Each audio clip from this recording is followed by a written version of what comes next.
ជំរាបសួរអ្នកទាំងអស់គ្នានេះខ្ញុំនិយាយវីដេអូ live លេងទៀតណាចង់និយាយលេងតិចអត់ស្តុកពេកចង់និយាយលេងតិចចង់និយាយលេងនេះតិចអង្គុយលេងនៅក្រោយនេះតាពេលខ្យល់ជាឲ្យមេឃក៏ថ្ងៃលិចបាត់ហើយបងប្អូនខ្ញុំអត់ស្តុកពេកខ្ញុំចាំអង្គុយលេងតែអត់ដឹងនិយាយអីទៀតហ្នឹងបងប្អូនមើលនិយាយលេងរឿងការនៅក្មេងៗតិចចុះបងប្អូនជំនាន់នោះខ្ញុំនៅជំនាន់ដូចជា9ឆ្នាំ9ជាងបងប្អូនមិនដឹងជា9ម៉ានទេថា97ចុះឥឡូវនេះវាចូលដល់ឆ្នាំ2026ច្រើនឆ្នាំហើយបងប្អូនជំនាន់នោះបងប្អូនអើយជំនាន់ខ្ញុំនៅក្មេងៗនោះគ្មានទេពាក្យថាអំពូលភ្លើងរបស់ទំនើបទូរស័ព្ទដៃឧបករណ៍អេឡិចត្រូនិកគឺអត់មានទេរបស់លេងជំនាន់ឥឡូវគឺខ្វះទេរបស់លេងអីក៏មានសពគ្រប់ដែរភ្លើងក៏មានអេឡិចត្រូនិកក៏មានទូរស័ព្ទក៏មានកុំព្យូទ័រក៏មាន laptop ក៏មានហើយជំនាន់ខ្ញុំនៅក្មេងទៀតម៉ូតូឡានគឺមានដែរប៉ុន្តែជំនាន់នោះឡានមានឡានគេធុងឡានធុងបងប្អូនស្គាល់ឡានធុងដល់ឥឡូវនេះឡានស្អាតតែទំនើប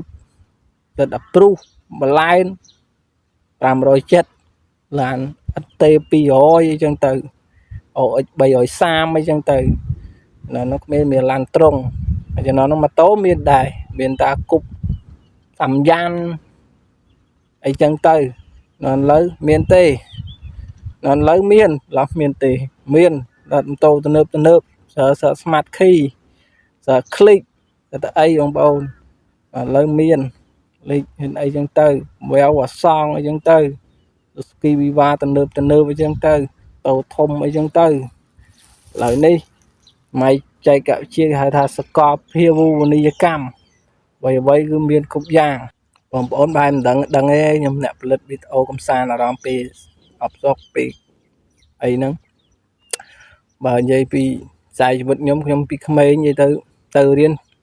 ជំនាន់នៅបឋមខ្ញុំរៀននៅមុនទៅរៀនបឋមខ្ញុំរៀននៅវត្តសិន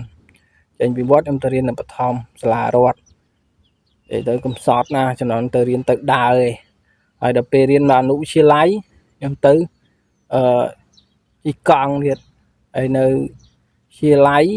ជីកង់រហូតដល់មហាវិទ្យាល័យក៏ជីកង់ផ្សត់ណាស់គឺដាច់ជីវិតយើងវា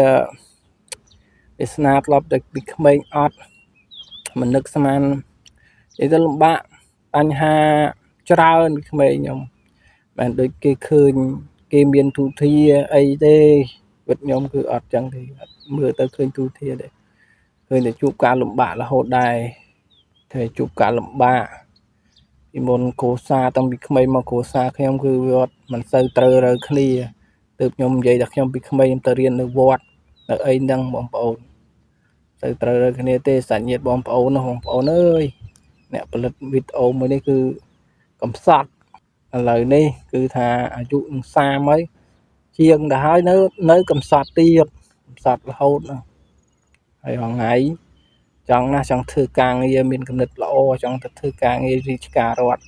តែលើវាសនាគ្មានទេនៅធ្វើការងារឯកជនដើរស៊ូដើរអីប្រឹងមានគំនិតគឺចង់តែបានការងារល្អធ្វើមិនមានគំនិតបែបអាត្មានិយមទេបងប្អូនហើយទន្លេពីការងារឯកជនហ្នឹងគឺមកអង្គុយលេងណែឲ្យពេញខ្យល់ដើម្បីយកកម្លាំងកំហែង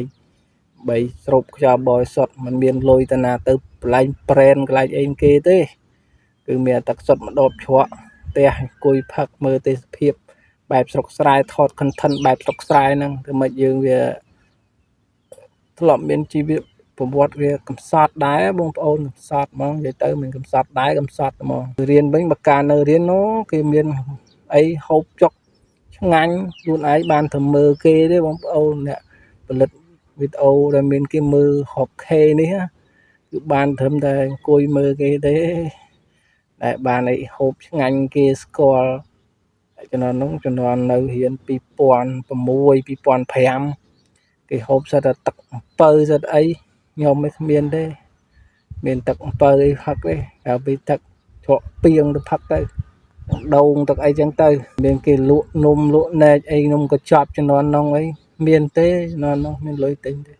nó miền trai cái đá hà sập cái đá mà rồi cái đá pi rồi nó ngố lôi cho nó cứ thay ai tên ấy bạn ấy tới xóm rôm cho nó lấy đấy vậy vậy cứ nóm châu má cứ bỏ với thay chẳng đứng bạn cả tình pra hay cho nó lấy cho nó phải chạy cả với xía đó mày đi thó lắm vô sợ thử mình nụ sao đi nực khơi nha tây tất cả đây bị lạc coi nơi là anh ta nực khơi tây tất cả lọp chu chọt hai chu chọt chẳngมันមានពាក្យពេចន៍មួយថាអ្នកដែលឆ្លងកាត់ការលំបាកតែនឹកឃើញអតីតកាលការគ្រាកំសត់បងប្អូនគ្រាកំសត់ធ្លាប់អត់ធ្លាប់អីឥឡូវនេះគឺពេលវេលាដែលធ្លាប់លំបាកហ្នឹងគឺវាហួសផុតហើយប៉ុន្តែនៅតែដកជាប់នៅប្រវត្តិដែលជូរចត់នៅតែរឿងដែលធ្លាប់តែហែឆ្លងជូរចត់បងប្អូនអញ្ចឹងកុំឲ្យវីដេអូវាវែងពេកអរគុណបងប្អូនទាំងអស់គ្នាណា